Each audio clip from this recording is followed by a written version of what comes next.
fire sign, Aries, Leo, and Sagittarius. Kumusta kayong lahat? Okay, so fire sign, tignan po natin gabay kapalaran mo ngayon. Okay, so yun fire sign sa mga nais palang magpa-private reading at magpa-cord cutting, wishing candle, iiwan ko na lang po yung link ng aking Facebook sa atin pong description box below. Okay, fire sign, Aries, Leo, Sagittarius, gabay kapalaran mo ngayon. Okay. Gabay kapalaran po ni fire sign.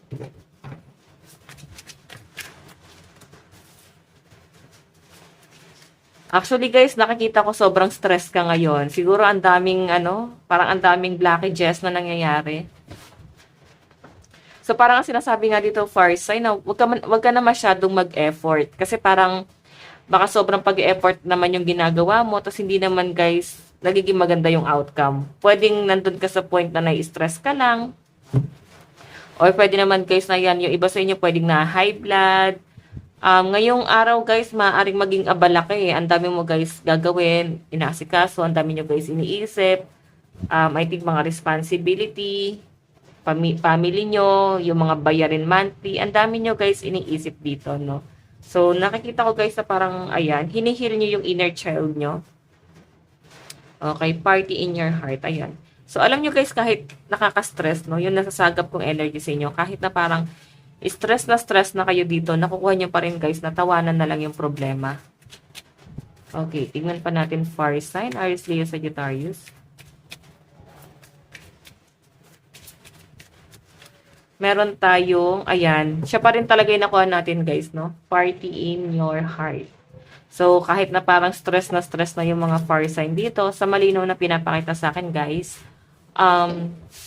nakukuha nyo pa rin, guys, tawanan. Okay? Ang daming nangyayari, guys, no? Pwedeng stress ka sa ibang tao. Pwede yung ginagawa nila sa inyo, guys. Na-stress ka sa mga bayarin. Ang dami. Pwedeng sa trabaho, tambak yung trabaho mo. Stress ka sa loob ng tahanan. Yung iba sa inyo, pwedeng mabigat yung pakiramdam mo. Pwedeng hindi ka makapagtrabaho ng maayos. Okay? Pero nagagawa nyo daw, guys, na tawanan na lang yung mga nangyayaring problema. Okay, so meron tayo guys, infinity and infinity. So parang nananawa na din yung mga fire sign dito sa parang paulit-ulit na scenario. Nananawa na kayo sa parang paulit-ulit na nangyayari sa araw-araw, or pwedeng sa love life mo, pwedeng sa trabaho mo, pwedeng sa family, na parang wala guys nagbago, na parang paulit-ulit lang guys yung scenario. Okay, yun yung pinapakita sa akin dito fire sign. Minsan guys, parang alam niyo yun, parang nai-immune ka na lang fire sign, no? Na yes, nakaka-stress yung mga sitwasyon na dumarating sa inyo, problema, tambak na problema. Parang nai-immune na lang yung mga fire sign na parang hindi nyo na guys ramdam na problema pa pala to. Problema pa pala to. Parang hindi nyo na guys ramdam. Ganun nyo na kasi guys i-handle yung problema. Like parang kaya nyo na guys tawanan. Okay, pwedeng may stress ka lang ngayong araw guys. Ayan, mag-ingat ka rin guys sa mga transaction ngayon. Maaaring magkaroon ng conflict pagdating sa pera, sa communication, misunderstanding. Yun yung pinapakita sa akin guys na parang kailangan nyo na pag-ingatan ngayong araw. Okay? Tignan pa natin fire sign. Overall energy po ni fire sign, Aries, Leo, Sagittarius.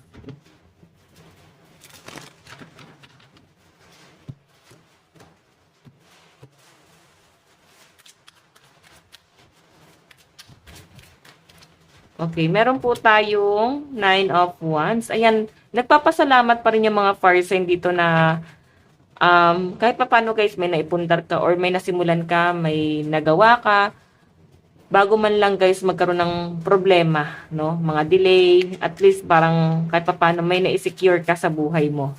Okay? Pwedeng may napundar. Okay, so nakikita ko dito fire sign, mas magpo-focus ka palalo sa pera mo. As in, ang dami mo guys may isip na plano rito. Siguro pagpapagawa ng bahay. Pwedeng ito yung pinag-iipunan din ng mga fire sign dito. Parang plano nyo guys magpagawa ng bahay. Or pwede naman guys na parang plano nyo bumili ng sasakyan. Alam niyo parang mas kailangan nyo yung sasakyan. Parang ganon.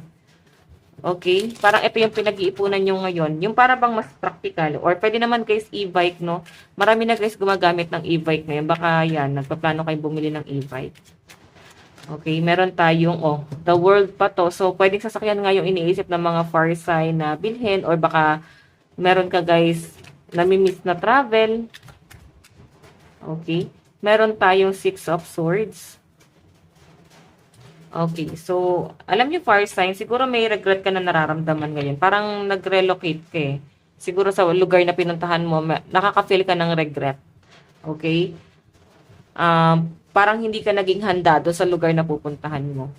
Or pwedeng nakaka-feel ka na guys na, alam mo yun, disappointment, parang may pagsisisi. Not totally na parang pagsisisi, pero parang ano siya guys, may ganong energy ako nasasagap. Pero parang ano naman siya guys, balance naman yung energy, no? So, first na to ha, kailangan daw ingatan nyo rin yung health nyo ngayong araw. Kasi, stress dito eh. So, baka may mga high blood, baka kailangan nyo first is magpahinga muna. No? Baka sobra-sobra na kayo sa pagtatrabaho. Okay, tignan pa natin. Fire sign, Aries, Leo, Sagittarius.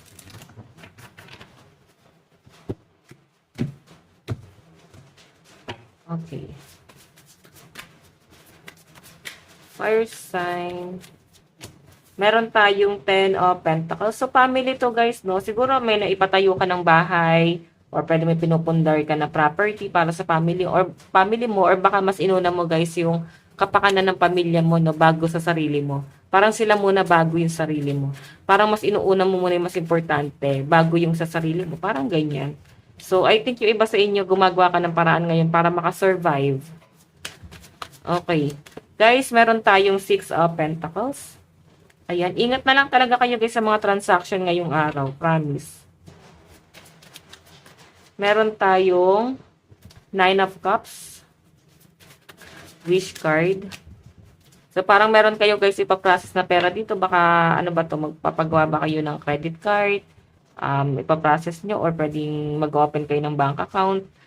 Something like that. Fire sign, no? So, more on transaction kasi yung nakikita ko. Baka guys, marami ka magiging client or customer din ngayon. Smooth lang guys din yung magiging transaction. Kung sa inyo guys papunta, no? Pero kung ikaw yung maglalabas, dun ka mag-ingat. Okay? Kung ikaw yung papasukan guys ng pera, so maganda naman yung nakikita ko dito. Sobrang smooth naman guys nung transaction. Okay? Tignan pa natin fire sign. Advice. Advice po kay fire sign. Meron tayong conscious filtering. What are you consuming? Lucky number is 42 and 41. So, I think yung iba sa inyo, meron kasi sinisimulan dito. Siguro tinatanong ka ng mga gabay mo, ano mapapala mo dyan sa pinaglalaban mo? Okay? Ano mapapala mo sa pinaninindigan mo ngayon? Pwedeng, pati mga gabay mo guys, hindi desidido sa mga plano mo ngayong araw. Or parang pinaplano mo kung hindi para siya ngayong araw, isa mga susunod na mga araw. Or pwedeng patungkol sa future, sa stability mo. So, parang sinasabi dito guys, anong mapapala mo sa ganyan? Or pwedeng ikaw yan guys, di ba? Parang, ano ba napapala mo guys sa sobra-sobrang pagtulong? Okay, ikaw makakaalam niyan. Fire sign, ito lang po ang inyong reading. Maraming salamat. Bye-bye.